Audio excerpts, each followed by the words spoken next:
Good evening. It's Wednesday. What an enthralling night of fixtures. Apologies for the delay. We've had some technical difficulties, but we're on. What a lineup we've got tonight. It's not Sauchiehall Street Boys. It's not Backstreet Boys. It's the State of Scottish Football Boys. Right, to my right, Regan, the ultimate heavyweight Stevenson. Regan, how are we? Dave, I'm doing well. Thank you for the intro there. Lovely. At the bottom, to my left, we've got Michael, the maniac McEwen. Just as well, you never take heavyweight there, Dave. How are you? I'm very well, thank you. Very well. And to the left, we've got Greg, the charismatic Playfair. Yeah, take that. As I said, I've been called a lot worse, so it's a fine introduction for a humpy day. And I'm Dave, your favourite Gary Smith. So, good evening to you all. I hope you're well. First and foremost, let's get into it, lads. Michael McEwen, I'll let you have your rant first. Sky Sports, no Sky Sports games tonight. But I must say, we've got an enthralling night of fixtures and no live television to show for it. They just want to, well, there's only championship football in England, so that's all they want to go and look at, to be honest. So, yep, Michael McEwen, take it away. Yeah, I feel as though I'm going to go on my soapbox with this one. It's happening very far too often now. Scottish football fans might be kind of thinking, what am I paying for? Because you're certainly not paying for Scottish football, that's for sure. A whole night of games up and down the country, and all we get to see is highlights as well. And maybe I know Greg's on tonight, but I know that you're a big Jambo, but the only way that the game was on Sunday was because the FA Cup was on. And if there was any Premiership games on in England, that game wouldn't be on from Ibrox. So, yeah, it's because they're kind of like disgrace as well, and I don't think it's right as well, because we're paying all that money just to see one Scottish football game a week, or maybe in this case none. I don't think it's right, and I don't think it's fair, and I'll stop there and I'll get off my soapbox, Dave. But if you want to see my special podcast, I'm only kidding. I can go on for ages, but I'm not going to. But yeah, it is a bit annoying. I don't know what the other guys think of it, but I don't think it's right. I'm happy to jump in on that as well. Like, I think, yeah, to be honest, it's a bit of a disgrace when you're looking on Sky Sports and they've got drone racing. I mean, there's actually people that are paying a Sky subscription to watch kids race drones in arenas around the UK, but that's absolutely a bit appalling. I think you're right in terms of the whole rule around. You said obviously Hearts game with Rangers wouldn't be on for the if it wasn't for the FA Cup. I agree. I know at the moment there's a big debate as to whether Hearts Hibs Derby is going to be on, or if it's because only one game remaining, or if it's going to be Hearts Rangers.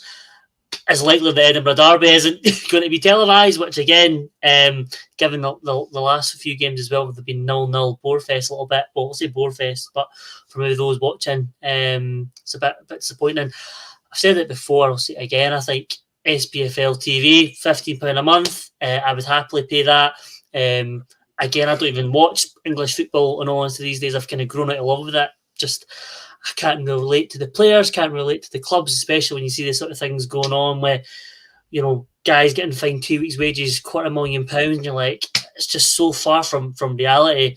Yeah, I'll jump in your soapbox for you, Mike, and rant for you. Well, there we go. Thanks very much to everybody tuning in. We've got 39 watching YouTube. We've got 47 watching across the other social media channels. What a start we've got. Right, we're going to get the team news when we get it. But Regan, let's get a Stevenson word. How are we looking forward to tonight's games? Yeah, I mean, Dave, I'm looking forward to it. Some big games for Celtic and Rangers, a big game for the Jam Tarts, and a massive game for Dundee as well, because Dundee need to put a springboard and get a big victory tonight for them. Yeah, absolutely. Graham Duffy, if you're wondering why we've aged, I've aged because I've been spending the last 25 minutes trying to make sure we've got a show on tonight by working on the graphics. But we're here. Maybe not the perfect structure, but our staff went on strike, i.e. our senior management, meaning I had to go and do the graphics and do all the jibby-jabby work. So, but it's okay. My fine gentlemen are my slaves. Regan Stevenson, on you go. Dave, I just want to mention someone's watching us at 3 o'clock in the morning in Japan, so fair play to him for staying up at 3 o'clock in the morning for watching Yeah, this. that's... Oh, this gentleman here. All right, hello. It's KKKMMM. Good evening, sir. I hope you're well. Greg, Hearts Dundee, just to start things off and get you get your muscles moving. How are you looking forward to this one tonight? Yeah, it should be a game which Hearts have to bounce back with the win. I know Graham was on last night and had a bit of a rant as well. I know at the start of the show, so I won't try and mimic that epic rant at the start. But Hearts need to come out at Tynecastle with the win. Up until Sunday, Hearts were the second best defensive record in the league after Celtic. Obviously now they've slipped down after season 5.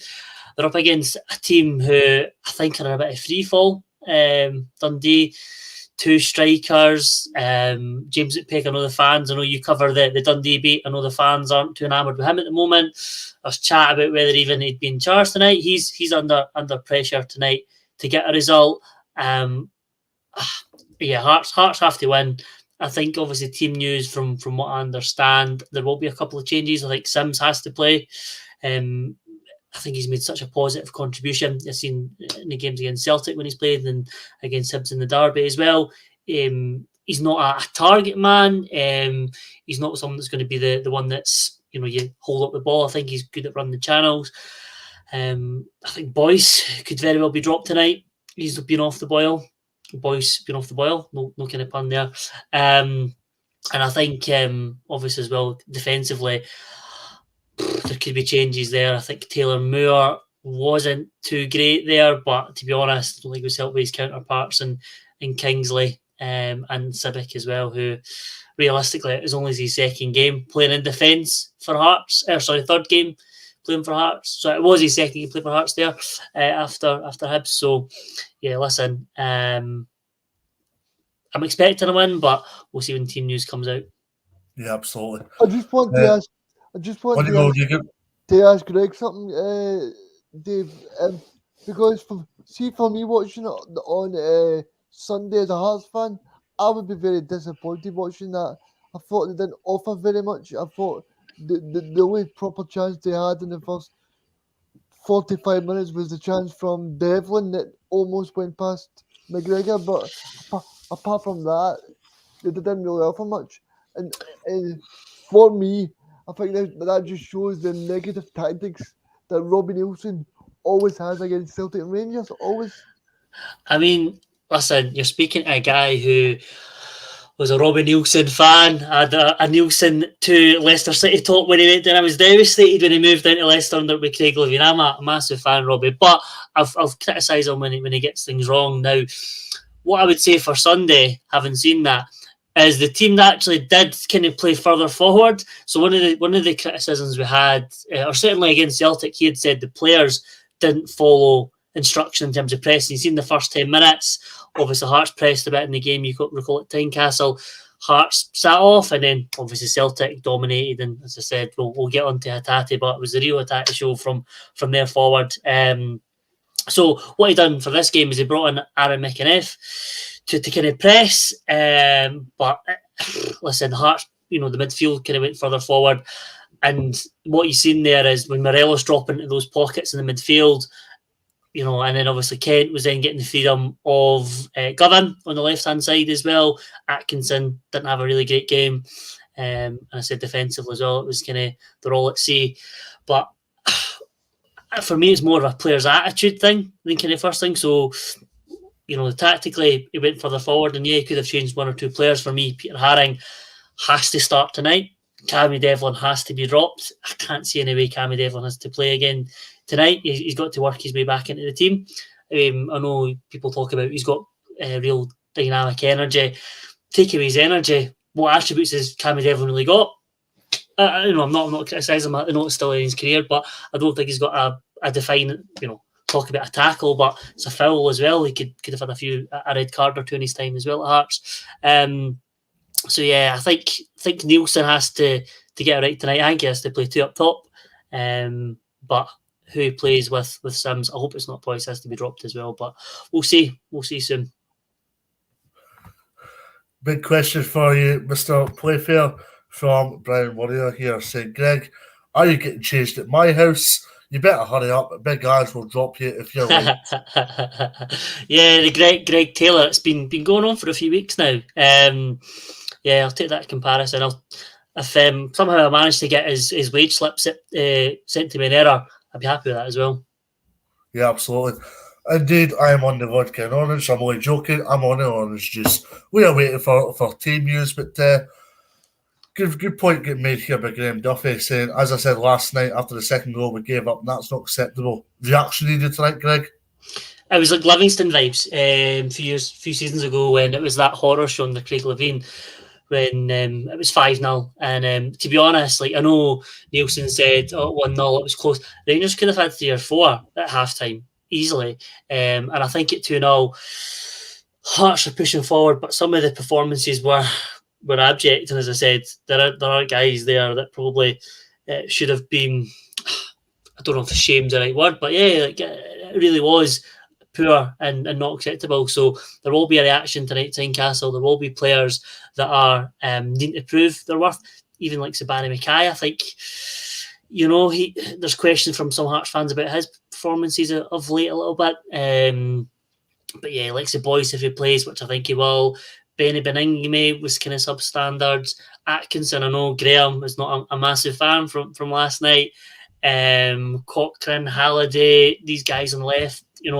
Kingsley, it was the worst game I've seen this season for Hearts as well. So yeah, lots of performances that Hearts players will need to put right tonight. Yep, absolutely. I just want to ask you another question, Greg. Do you think that maybe a bit of complacency could creep in for Hearts, that they're maybe so far ahead in that third spot? So a good point you raised, because obviously this time last season Hearts were kind of a similar position in terms of the gap over second place in the Championship. If that is kind of the mentality of some Hearts players, then that's a real sort of dereliction of duties, because you guys know yourself, when you play any game, you want to go out and win, and you want to kind of put a performance on. You've got supporters that give up their time, their hard-earned salaries, they go home and away, they travel the country, they come from outside the country, and for a lot of teams in Scotland as well, we've got support from all corners of the globe coming to watch games. And if players aren't playing for the badge and playing for the fans in the stand, then there's a real reality check needed for some players. I think I know a couple of players have now got new contracts, like Kingsley. I'm trying to think who played from the other night that would have got a new contract, but that's probably him. Craig Gordon, but I mean, I don't think Craig Gordon had a poor game by any stretch of the imagination. But there's a complacency, but there's also a cup final that Hearts could potentially get to as well. So for being at a club at Hearts, I think the expectation is should be challenging for third and having a cup win. St Johnstone last season had 2 cup wins. I know had a bit of fortune with the cup draws as well. But yeah, listen, I think 100% in every game is what Andrew will be saying to these players. Gio, even wee Sean will be saying to his players, and all the way down to Callum Davidson. You want 100% from your players in every game. Michael, do you think Juranovic is captain material? Yes, but I think it's a wee bit early yet to come to that conclusion. We don't want to get too carried away with the Celtic support and all that. There's still a job to be done. Was it 13 games to go, whatever, so it can turn in its head tonight easily up in Aberdeen as well. But yeah, I mean, maybe future down the lines, and listen, there's a few players in that team that can be captain, like Joe Hart as well. But no, McGregor is a good captain now. Even if he looks like Rambo with his mask on, he's doing a good job for the team. So I'm just quite happy with McGregor at the moment. Yeah, indeed, Juranovic is injured tonight. And we've got the Celtic team lines. Celtic lineup as follows: Hart, Ralston, Carter Vickers, Starfelt, Taylor, McGregor, O'Reilly, Hatate, Abada, Jota, and Maeda. The bench for Celtic is Bain, Scales, Beaton, Giacomakis, McCarthy, Rogic, Johnston, Forrest, and Welsh. Regan Stevenson is gone in isolation, so Michael McCune, the clock is yours. Well, see if you asked me about that, the team last season, Dave, I would be like that. Well, there's 4 or 5 of them doesn't deserve to be in that team, but when your regular team out there, they're all standouts at the moment. You know, you can't put one player kind of like out the team that they're there in merit kind of thing. And you know, I know I said a minute ago you don't want to get carried away, but I think Angie's building something kind of like special there at the moment. But as I say, feet in the ground, go up to Aberdeen and get 3 points and come back down the road and play Rafe Roberts and Sunday, kick one game at a time. And I'm not saying one day at a time, one game at a time. Regan, we were saying you were in isolation and you just popped on board, but what do you think of the Celtic side tonight? Do you know the Celtic side yet, or were you in isolation? I was just checking who the match official was at Ibrox and Aberdeen, so I was just doing a bit of homework there, Dave. But no, in terms of this game, I think I need to praise Greg Taylor, because I've been a big critic of Greg. The last couple of shows I've been on, obviously people know I'm not a big fan of Greg. But I think he's improved the last few weeks. I think especially against Rangers, he played really well. He played well against Motherwell, so I can't follow him at the moment. I think it's a big shame that Juranovic is not available. Do we know how bad the injury is, Dave? No proximity. Ralston, though. Big game for him tonight. Yeah. Something a little bit off topic. Did you see yesterday that Juranovic has been linked to Brendan Rodgers down in the English Premier League? Yeah, we were discussing that, and just the fact that I think Brendan Rodgers has shown respect, but ultimately at the same time, I don't think it's the right time for him to be coming up, because the overshadowing of what happened at Celtic is still very much in a lot of Celtic's minds. Yeah, but I don't know if a lot of Celtic fans have forgiven what he's done yet. I certainly have, because life moves on and things happen. So, yeah, if I seen Brendan in the street, I would thank him for what he did for Celtic. So, yeah, I can't say anything bad about him. But obviously, I think there is some Celtic fans that obviously have got that bad feeling. But obviously, that'll be sweetened this season with Ange Postecoglou being there, because Ange, I think the way that Ange Postecoglou is managing Celtic, I think he'll be closer to getting a new job than Brendan will be sacked. Because I was listening to a different radio show that on Monday morning, and they were talking about Brendan Rodgers being sacked. So, yeah. He's certainly under pressure, but Anthony Ralston, big game for him tonight. It's an opportunity for Ralston to go out and put out that statement. He had a terrific start to the season, Regan, and he'll want to keep that going tonight with Pittodrie. Yeah, I mean, he's been fantastic, Dave. He scored that last-minute goal against the high-flying Ross County, we can see now, because Ross County have been flying. So, yeah, it's a big night for Tony, because he's obviously not been in this side because of Mr. Fireball, who's went viral through Pitbull. I just can't wait to see Pitbull do the Paradise Windfall at Celtic Park on Sunday against Rafe Rovers. Yeah, absolutely. For Ange Postecoglou, he's not taking anything for granted as per usual. Pittodrie was the start of something, Michael. This is continuing to find momentum tonight. Yeah, I mean, I think I said this last night, or I've said this a few times when I've been on the show. I think Angie's one of the guys who would like to meet down the pub and just speak about football all night. His knowledge of the game is something incredible. Although if you listen to some of the media conferences most of the media guys thinks Andrew's just appeared on Earth from space, you know. But no, he's brilliant, and he's got to take a lot of credit, because when they came into the club, we hardly had a 5-a-side team, never mind a 11-a-side team, and he's actually built a squad up in a short space of time, and you know, it's just been incredible and night and day compared to even the first time we played Hearts at Tynecastle at the beginning of the season to the now. So yeah, so it's good, but as I say, take one game at a time and see how it goes and stuff. But I'm kind of like quietly confident. Aberdeen line up tonight as follows: Woods, McCrory, Gallagher, Brown. Brown comes in as captain, back in as skipper.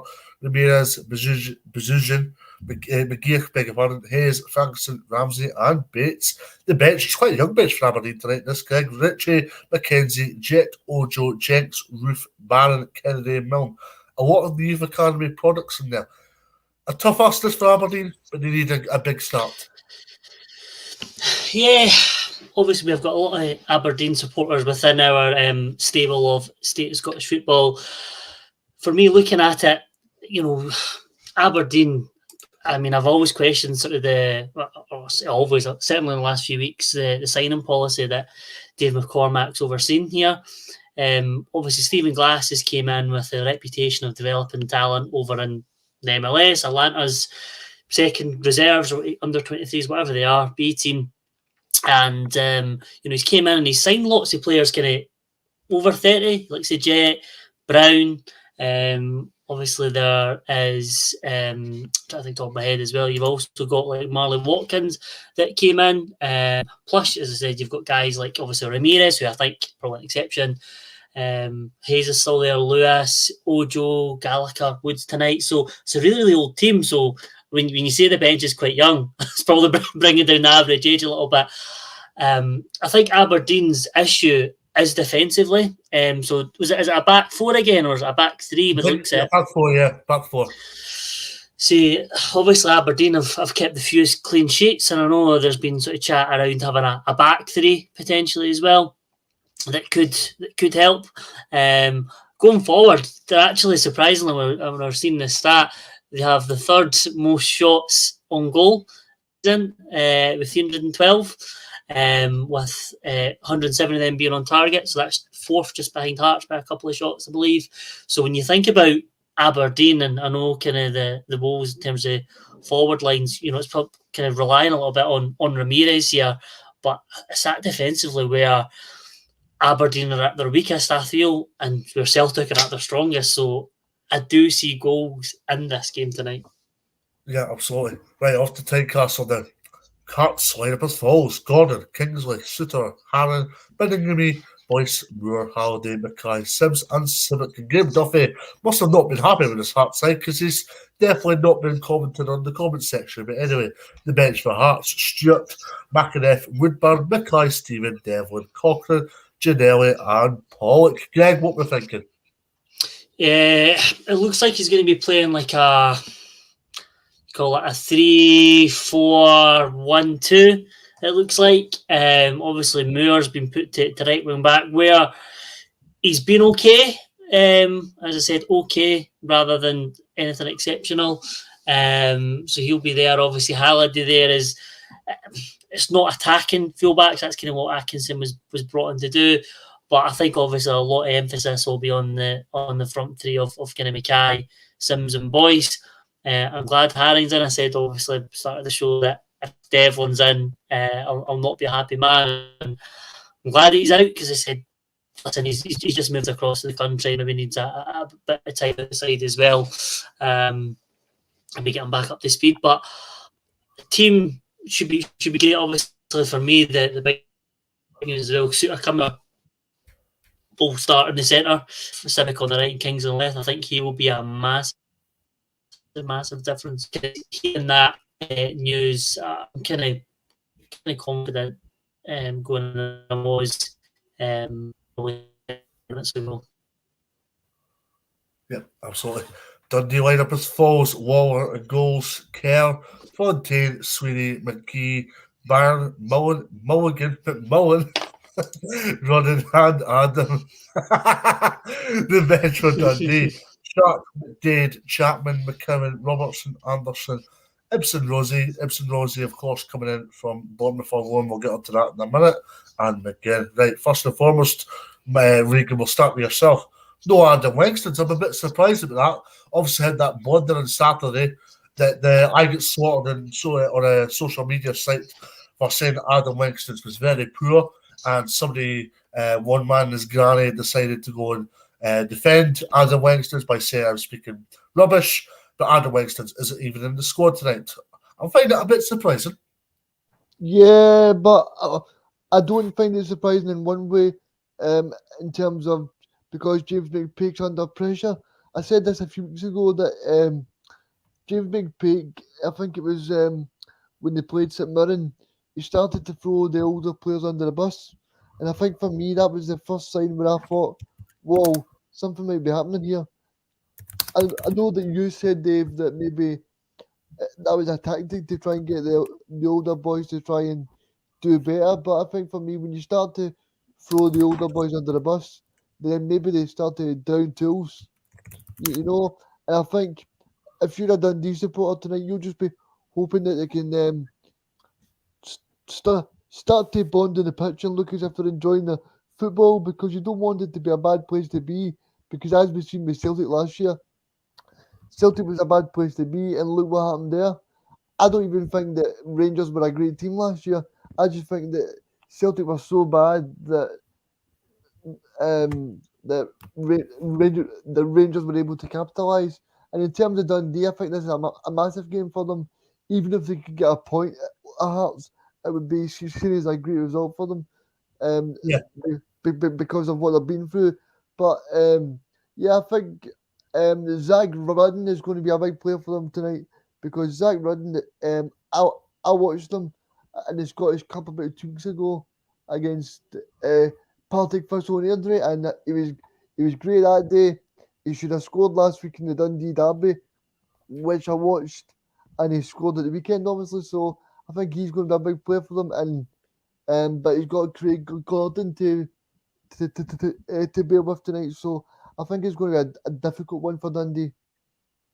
Yeah, apologies if you're having problems with Greg Playfair's internet, by the way. I'm led to believe he's working on it. But, yep, in terms of McPake, Regan, there was a lot of clamour on Sunday night that he was under pressure, sacked, blah, blah, blah. There was apparently a boardroom meeting at Dens Park, but Charlie Adam has been quick in coming in the queue here yesterday or last night saying I was a load of nonsense. Yeah, well, I think in terms of James McPake, he's going to say that, you know.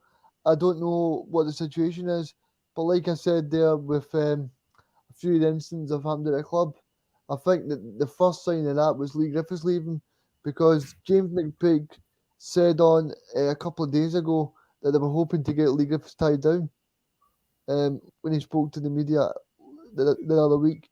So I think in terms of that, and then you've also seen Jason Cummins leave. So obviously there's things going on behind closed doors that we don't particularly know about. I think as well to be fair, Regan, as well, you've seen Jakubiak be involved in some sort of fracas as well. You've had Charlie Adams, misdemeanors on the road as well. So for me, behind the scenes, whether it's an experience from James McPake, but it just seems to be a bit of a rabble off the pitch as well. Even this sort of Ibsen Rossi deal that's been ratified 8 days after the window's closed, I thought Dundee going to go over their spam email folder after the last debacle, but here we are, and paperwork submitted late or a late deal, whatever it is, it's just a sign of unprofessionalism. I know that was a thing that obviously you guys would have said last season against Celtic and some of the off-field stuff. It's just really, really unprofessional. Yeah, I mean, to me, it's like one of those things where you're looking to go for a car and you go to the car auction and they're giving you all these deals to try to send you players, because why on earth would it take this long to secure a deal? Surely someone within Scottish football would have known what was happening. Yeah, I've never heard of a deal taking 8 days to get ratified by kind of FIFA and whatever late paperwork. It's just a sign of just a pan.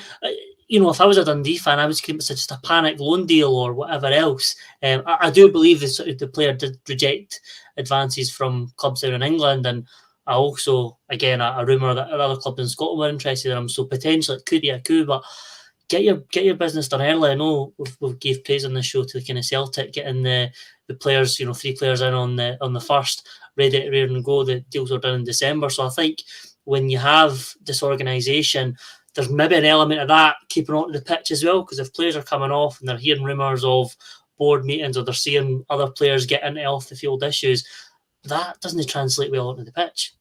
Yeah, Well, Greg, sorry, just remember, Greg, the Dens Park Wi-Fi was atrocious last Tuesday, so that's probably the reason why it's flipping days. That is true. We did see you got called from there last week. I just want to bring up a comment from Sean Ross, who said if Jave McPake, if he gets sacked, who would we want to bring in? For me, I would say Thompson at Celtic Hearts, because he seems to be the perfect fit. He seems a young, fresh manager. He's played for Dundee. He would get them playing well again. And obviously, he's looking to ply his trade even harder, because he said on BBC that he was talking to Billy Bowie about becoming the next rugby park manager. So obviously, he sees himself moving a step up. So I would go with Thompson. Can I just say, for me, for a number of reasons, I would be against. Well, know that Dundee and Hearts don't have a good relationship, so I shouldn't really be invested much into this as I am about to. But he's at Celtic Hearts, who have got the highest budget in League Two. I think any of us here would have a good chance of managing Celtic. Not to dismiss the job that he's doing, but it's not necessarily a level playing field. Secondly, is which Dundee have got a young, fresh manager, McPake. They've went down that route where it's not necessarily worked. I think they now need a bit of stability. They need someone in who's kind of proven.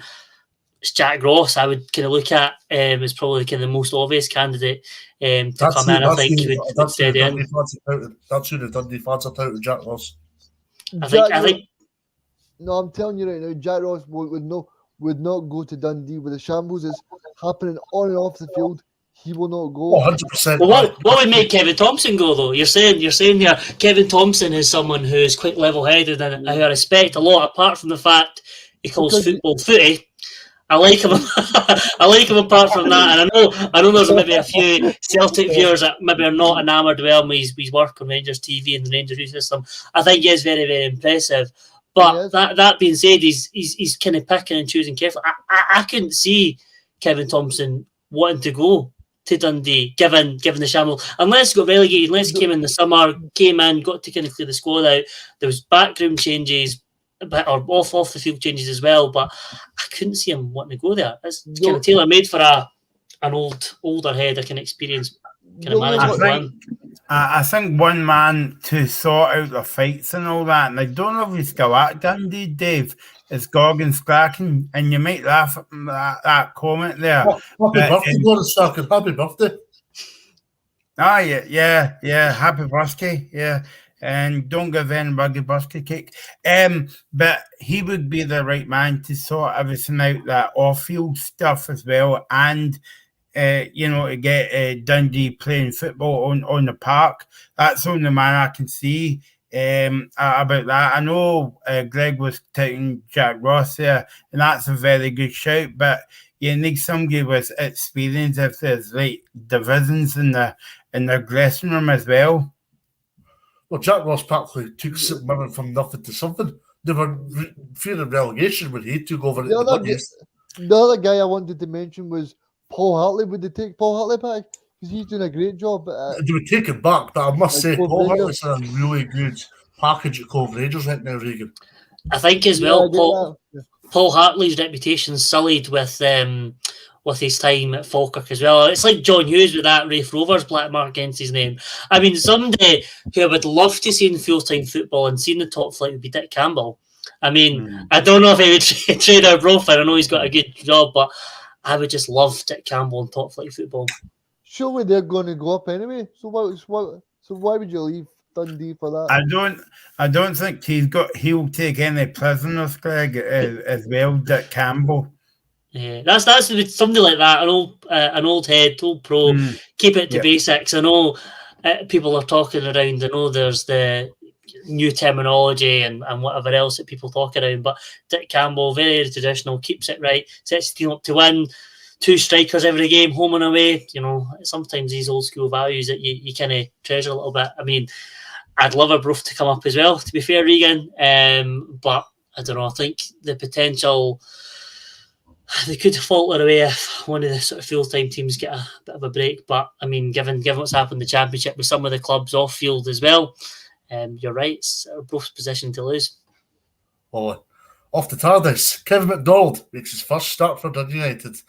Which I'll get onto the team in a minute, but Kevin McDonald alone, that's sensational how he's came from his problems that he's had before in terms of needing a transplant to get back into Premiership football, elite football again, Greg.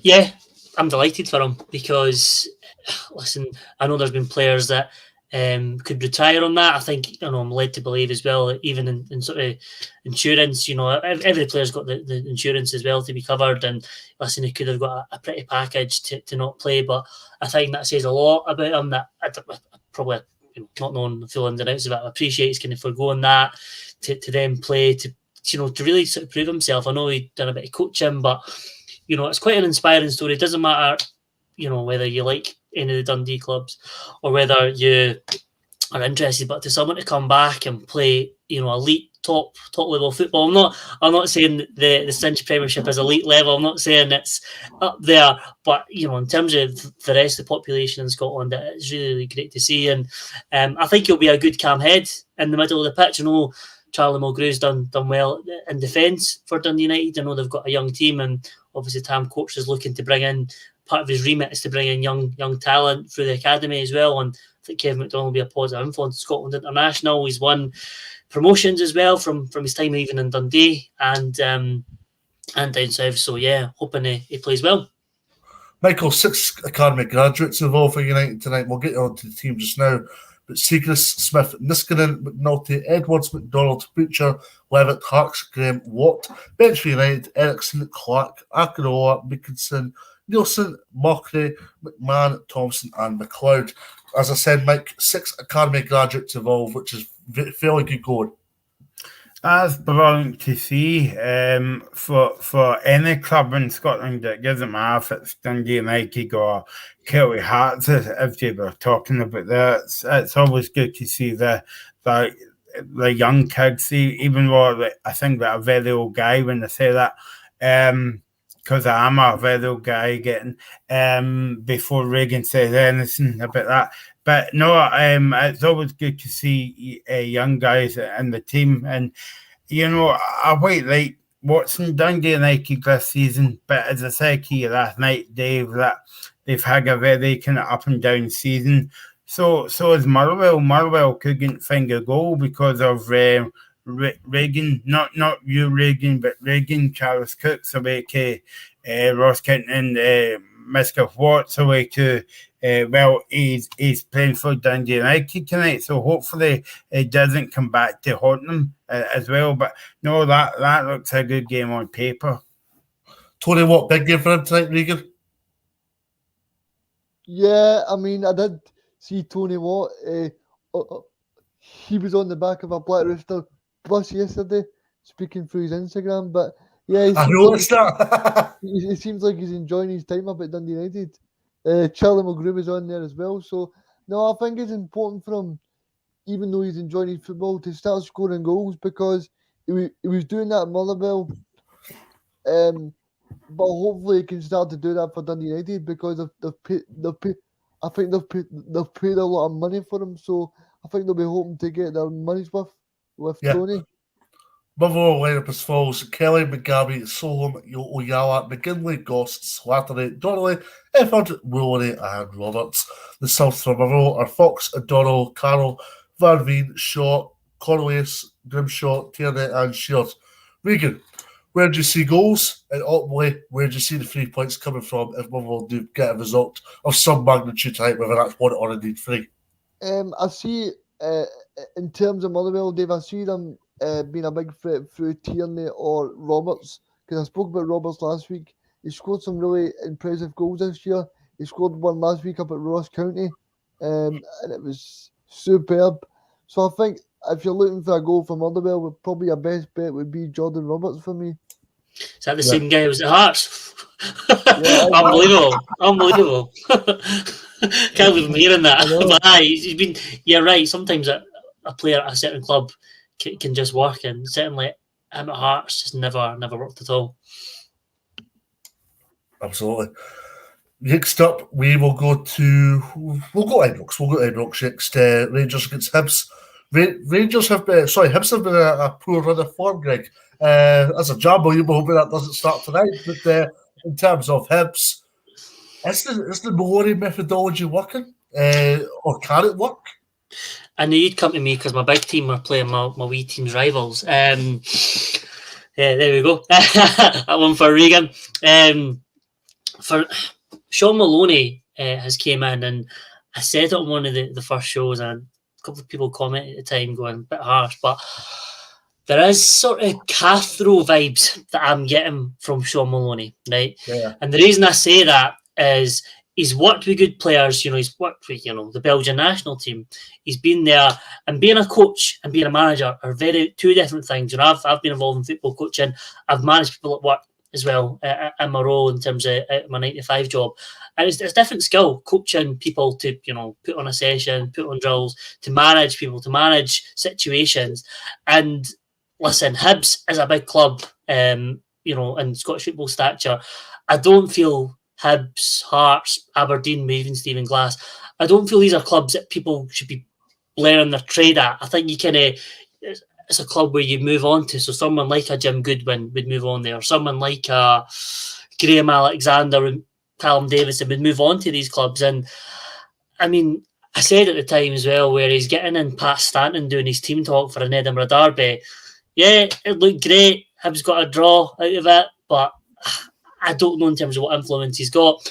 I know Jack Ross was kind of held in high esteem for the Hibs players because a lot of them did get lucrative deals. I think Jack Ross was the manager during COVID, so the players built up a bit of a reputation and a bit of a rapport, you say, with Jack Ross. Sean Maloney's coming in. He's changed. Hibs have played back threes before as well, but he's kind of wanting to be more possession based. Some players are more comfortable with ball than others. Midfield, I don't feel necessarily has really strengthened. I think they missed not Josh McGuinness, Kyle McGuinness in the middle of the pitch there. I didn't think they would say at the beginning of the season, and up front as well. I'm just not obviously convinced they're going to replace Boyle. I think Nisbet and Doyle will be their best hope, but Muller, as I said, was impressive against Hearts. But it's a sort of game tonight where you look at it, and I know people talk about free hits. I hate that saying. Every game should be a win. You should want to win every game that you're playing. Rangers, I know, another controversial statement here, but in 63 games, the last 63 games, Rangers have only lost 2 games. So Rangers are still quite formidable going into this, and I think I think we could have a helicopter Sunday, which we've not seen for many a year when it comes down to the title. I think it will go down to the wire, but I don't know. It's a sort of Ian Cathro got wins against Rangers, so I'm thinking going into this that potentially Hibs might get a point. I don't know. I'm really, really conflicted. Have you got the team news? That might sway me. We're going to come on to yourself, Michael McCune. Hibs line up as follows: Macy, McGinn, Porteous, Rocket, Cadden, Doig, Mitchell, Stevenson, Doyle Hayes, Henderson, and Nisbet. Funnily enough, before I go to the bench, number 80, Henderson. I find it a bit funny. Yeah, just keep 1 to 11 if in the old days, but I know obviously we've got shirts to sell, but yeah, just give him number 30, number 31, whatever. 8 to I don't know what the story behind that is. Absolutely. Bench for Hibs is Dabrowski, Wright, Doige, Moore, Jasper, Allen, McGregor, Scott, and Campbell. Regan, what we're thinking about this Hibs side tonight? I just want to touch on what Greg was saying there about Hibs haven't been really disappointed, and in particular Nisbet. I think Nisbet has been absolutely terrible the last few months, and I think when you're looking at him, I just don't think he seems very confident in his ability and his approach. And I think in terms of Sean Maloney, as much as we said they had a good transfer window, I don't know if they did. But like when you look at it, I still think that the squad looks a little bit slim. And when you're relying on people like Nisbet, who's going through a bad run of form, I think you're onto a bad place, because he's not doing too well. Apart from he scored that goal against Cove Rangers, which it was a great goal, but apart from that, he's not really done much. So for this game, I would say Sean Maloney is going to try and play his football, but he'll know how difficult it's going to be for him. And I'm going to go 3-0 Rangers for me. Okay, absolutely. Rangers, we'll go into them in a minute, but in terms of Hibs, Michael, is it about giving a good account of themselves? Is it about being resolute defensively? But also, Ryan Porteous, is it important he keeps his discipline tonight? Something that I never thought I would say. Well, if you look back to the first game, when they went to Ibrox, Hibs were the better team before Porteous get kind of like sent off. But like you were saying about Sean Maloney getting the Hibs job, I think that was a bit left field in a way that he came across to Scotland. I'm guessing that he could get a big pay cut to come to Edinburgh. Because he's not going to run the same wages as he at Belgium. But look, he started well 2 or 3 games, and then it's just went kind of like off the boil. I mean, like, I've seen him a few times this season, and I think I saw him in the cup game the other week in the Scottish Cup. And they just scraped by no more, but they never well, to be honest, they didn't deserve to win that game as well. But I mean, when you were reading that team out, Dave, they look at a good team in paper, but as we all know, the game doesn't get played in paper. And Porteous is very I know Graham's watching this tonight, so I better keeping his good books. But no, I think Porteous is very kind of overrated as well. You know, and he goes in with some stupid tackles at times as well, you know, and all that. And Nisbet, his confidence has went. I think he just makes one goal, just to kickstart his goal scoring format as well again. But I'll tell you one thing, Dave, I would be very surprised if Hibs comes to Ibrox and parks what I would say 10 buses bang the ball, because they came to Parkhead the other week and they had a go, and I like that when teams goes to the likes of Ibrox, Parkhead and Tynecastle, just to come out a wee bit. Dundee United was the same the other week when they came to Celtic Park. So, but yeah, it's going to be an interesting game. But as everybody's writing Hibs off, but remember Aberdeen went to Ibrox a few weeks ago and got a point. Can I just jump in there? Like, looking at it, right? It's like arguably 7 defenders Hibs are playing. It looks like a back 5. McGinn right back, Porteous, Rocky Bushiri, Stevenson left centre half, Doig, and then you've got Mitchell and Cadden have been playing as wing backs. So it does look like he's parking the bus. I don't know whether that's Gary. I know Gary Caldwell was kind of lampooned. He's the assistant. He was criticised for Lottie's tactics at Partick Thistle. I'm seeing Hibs fans as well being like, what's going on here? Like, this is just. I think people are asking John Maloney to change his tactics, but yeah, I mean, it's one of those Neil said. Yeah, I know. I'll have to send him a voice note after and get his take on it. But absolute baffling for me looking at it in terms of the tactics. On Porteous, I've said this before, and it's a hill that I've made, and I'm going to climb on my hill, and I'll stand on it. I think Ryan Porteous would be an excellent defender in the English Championship. I know Scott McKenna has had a lot of praise from Nottingham Forest fans at the weekend over that Leicester City result. I think McKenna's Humpty, to be honest. I really don't rate him at all. And all the Aberdeen fans there will be offended by that. I don't think he's that great. I think Porteous would be great at a Championship club, physical strikers up against it. I think he'll struggle against Morelos because bit of pace, turning him, that will draw him out as well. Good battle to watch tonight. Potentially a red card again for one of them. Rangers lineup as follows: McGregor, Tavernier, Goldson, Balogun, Bassett, Kamara, Lundstrom, Aribo, Arfield, Kent, and Morelos. The bench is McLaughlin, Barisic, Zukoski, Davis, Ramsey, Sands, Ahmad, Roof, and Fashion Jr. I'm not going to get your take on the Rangers lineup.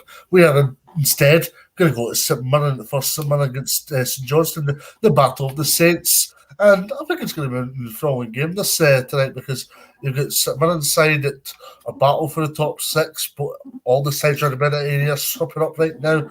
So it's a big one for St Mirren, and of course Johnston want to try and get away from Dundee at the bottom at present. St Mirren lineup is as follows: Alwick, Fraser, Shaughnessy, Dunn, Tate, Power, Gogic, Ronan, Kilty, Jones, and Grieve. The subs for St Mirren are Linus, Jurminski, McCarthy, Miller, Flynn, Henderson, and Irwin.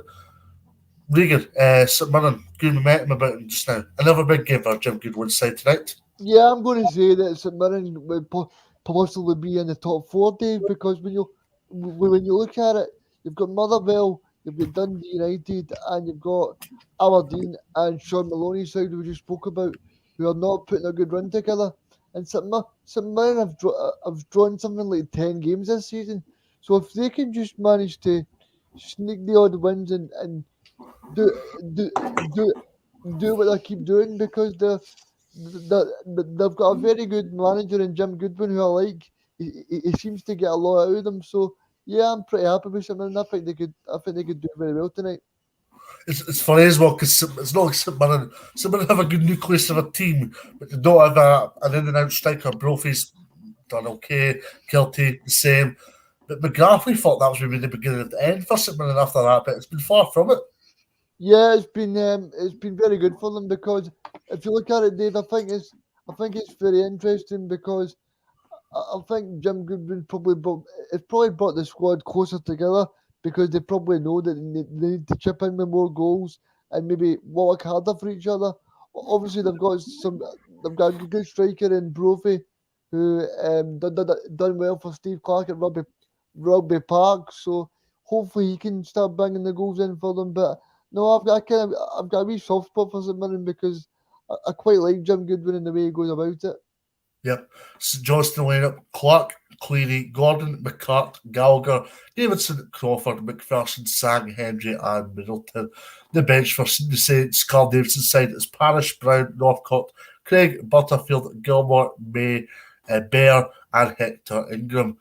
Now, a few unknowns in there, Greg, but St Johnstone are going under a new chapter now. And what I will say in St Johnstone before we start here is Liam Kelly, what a cat lover he is. Jason Kerr, what a cat lover he is. Yeah, Jason Kerr, I was wondering that. Yeah, it's good to see the good Scotsman with some good values down there looking after cats. But yeah, this team for St Johnstone is very much different from what started. I think obviously I've seen them firsthand at Tynecastle, and I thought when I seen them that they were gone. Might be different tonight when I see Dundee, but I think they have getting Cam McPherson back has been huge. I think Ali Crawford's obviously in that team as well, but McPherson for me has been a real key player over the last few weeks as well, and upturning form for St Johnstone. 3 undefeated.